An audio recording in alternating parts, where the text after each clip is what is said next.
प्रिया कशी आहे तब्येत आता? बरी. हात बघू. हा, जखम भरली आहे, अजून 2-3 दिवसात पूर्ण बरं होईल. प्रिया, बाबा या ना. कशी आहेस आता? बरी आहेस ना? हो बाबा, आता बरी आहे. जखम पण भरत आली. खरं तर प्रीतमने खूप काळजी घेतली माझी, म्हणूनच तर एवढा लवकर बरी होऊ शकली. म्हणजे काय, गुणी आहे माझा मुलगा. ताई देत.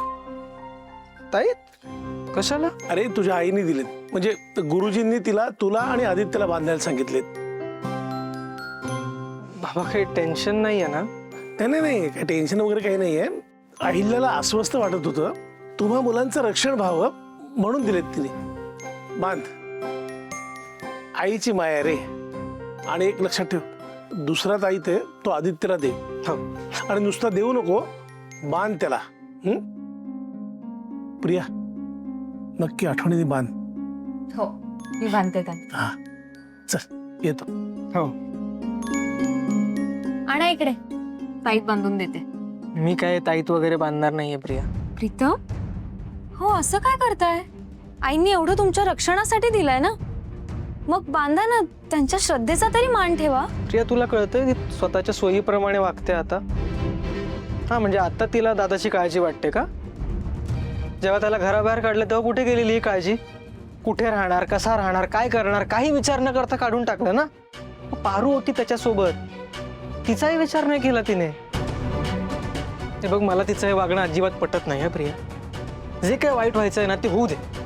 होऊ दे, काय होऊन गेलंय. ऍक्च्युली दादा आणि पारू दोघंही घरात नाही आहेत, अजून काय वाईट होणार आहे आपल्या बरोबर? प्रीतम, हे बघा, मला सगळं समजतंय.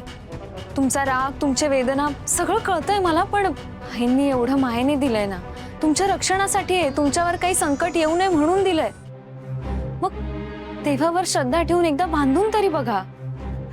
खरं तर ना, याची गरज माझ्यापेक्षा तुला जास्त आहे. तुझ्यावर संकट आलं होतं, हे घे. हे माझ्यावरचं तू बांध आणि हे मी दादाला घेऊन जातो. प्रीतम, अहो ऐका तरी माझं. मी काही ऐकणार नाहीये. नाही नाही नाही, मला नको. थांबा ना. देवा, यांचं रक्षण कर. या कुटुंबाला, घराला शांती दे.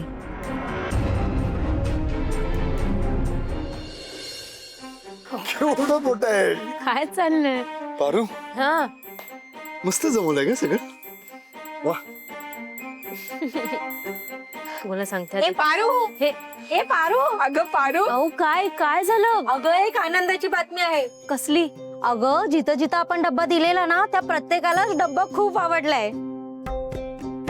सगळे अगदी बोट चाटून पुसून डबा खात आहेत. आपला बिझनेस चांगला सुरू झालाय. पारू, तुझे किती आणि कसे उपकार मानू आम्ही, काहीच कळत नाही बघ.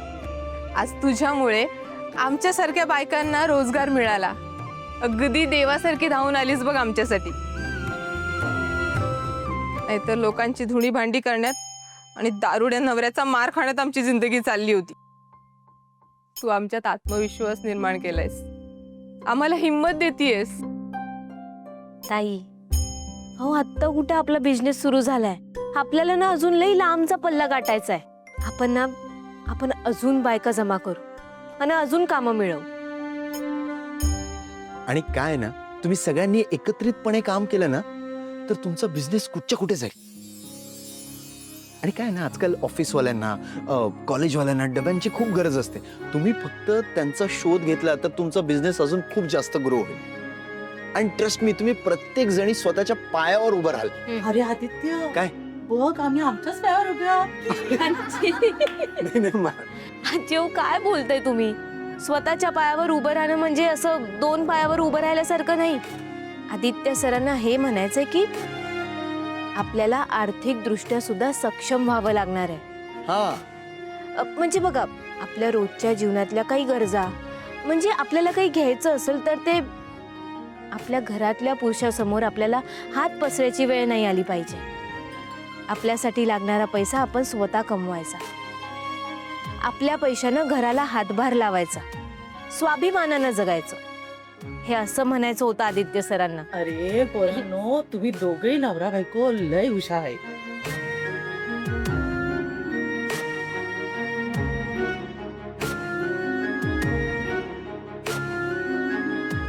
सावत्याबाई, बघितलं का आपल्या चाळीत काय चालू आहे ते? 4 दिवसात 40 ऑर्डर आलेत तिला. असा सटासट धंदा वाढू लागलाय तिचा. अशाने या हळूहळू सगळ्या बायका त्या आदित्य आणि पारूचं ऐकतील. तुमचं कोणी बी ऐकणार नाही. तुमचा वचक कमी होतोय. बघा जरा लक्ष द्या, नाहीतर एकदा अशी वेळ येईल की तुमचं कोणी बी ऐकणार नाही आणि काय बी फायदा होणार नाही. सावत्या भाऊ, या बाबूची बायको संगीता ती पण तर तिला सामील आहे. बघ बघ कशी पुढे पुढे करत बायका जमा करते. काय रे बाब्या, तुझी बायको तुझ्या ऐकत ना वाटतं? अरे कशाला हे नाही ते धंदे करायचे रे? गपगुमान घरची कामं करायला होतं का तुझ्या बायकोला? हा अरे त्यासाठी ना वचाक लागतो रे बाब्या, वचाक. कळला का बाब्या? आता मी सांगतो ना तसं करायचं. तुझ्या बायकोला ना प्रेमाने समज की त्या पारोच्या नादात लागून कसलीही कामं करायची नाही. आणि जर प्रेमाने नाही ऐकली तर ते ना असे कानाखाली ठेवून ते बघून या बाकीच्या बायकात ना त्यांच्या पण आकला ठिकाण्यावर येतील. बाब्या, एकदा बाई कमवायला लागली ना की बाबा कशी तुझ्या दादागिरी करेल ती. मग तुझं ती कधीच ऐकणार नाही. पण ती आयुष्यभर ना आयुष्यभर ऐकत बस तिचे टोमणे. कशी ऐकत नाही बघतो ना मी पण. संगे, चल रे, कोण तिकडे? संगे, हो, तुला आज सोडत नाही. एक मिनिट बाबू, काय काय झालं? हे असं का वागताय त्यांच्याशी? ए, ही माझी बायको आहे.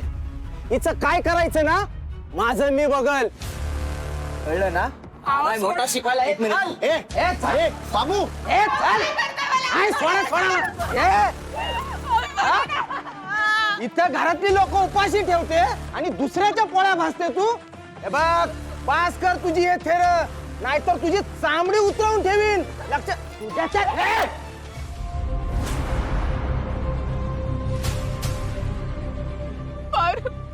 तुला लाज नाही वाटत? तू बायकावर हात उचलतोयस? काय चुकीचं करते रे ती? कष्ट करून स्वतःचं घर, तुमचं घर चालवते ना ती. स्वतः तर दारू ढोसून पडलेला असतो. मूर्ख माणसा, घरातल्या लक्ष्मीवर हात उचलतोय. ए, तुझा काय संबंध? हा आमचा नवरा बायकोचा मॅटर आहे. आम्ही काय पण करू. ही माझी बायको आहे. मी तिला मारीन, जाळीन, पुरीन, काय करायचं ते करीन. तुला काय करायचं आहे? तू तुझ्या बायकोकडे लक्ष द्यायचं आणि तू तुझ्या बायकोकडे लक्ष देण्यापेक्षा माझ्याच बायकोची जास्त काळजी करायला लागलाय. पाहिजे का तुला? बोल ना. दादा माफ करा, माफ करा त्यांना. यायला येतो तो काय बोलतोय त्याचं त्याला काय बी कळत नाही. माफ करा त्याला. पारू, पारू मला माफ कर. माझ्यामुळे तुमच्या चांगल्या कामाला इग्न नको ग. माफ कर, मला नाही जमणार ग हे काम.